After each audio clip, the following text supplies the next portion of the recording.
What is it about the vanilla milkshake that drives us to want it? Is it the fat in it? Is it the sugar in it? Is it the flavor in it? Is it the temperature? The fact is, it's all of those put together. But as you do the science, you find that sugar is the main driver. But when you add fat to that, it makes the product even more reinforcing. Power of food comes from our ability to anticipate it. And how do you make food even more salient? You just layer and load fat on sugar on fat. What I wanted to understand, in fact, one of the metaphors for the book, was why does that chocolate chip cookie have such power over me? The food industry wants to sell its product. What we now know is that many of those products are hijacking our brains. That for many people, millions of people, once they start eating, it's very hard to stop. There are millions of people who will self-report loss of control in the face of highly palatable foods, lack of satiation, lack of feeling full, a preoccupation with thinking about food between meals.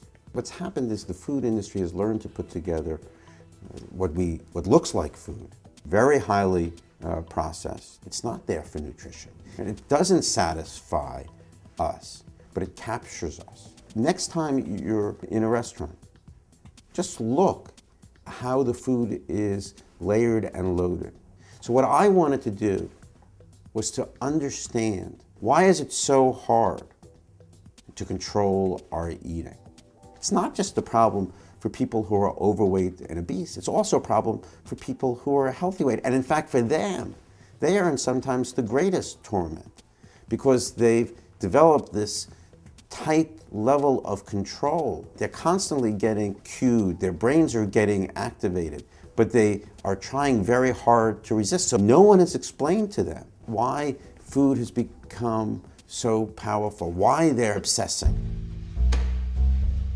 Back 50 years ago, the tobacco industry knew that smoking was harmful. If you look at how we were successful with tobacco, we changed how people viewed the product. We changed it so people now look at a cigarette and say, boy, that's a deadly, addictive, disgusting product. What we need to do is to change how we fundamentally look at food and ask ourselves, is that food nutritious? Is that going to provide the kind of nutrition I want?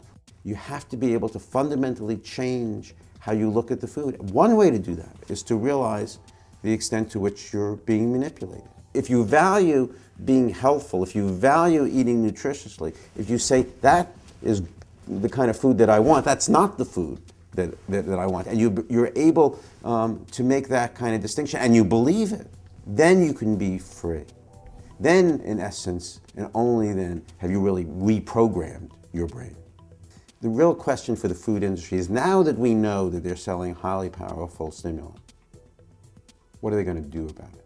And how are they going to act responsibly? And how do we gain control back?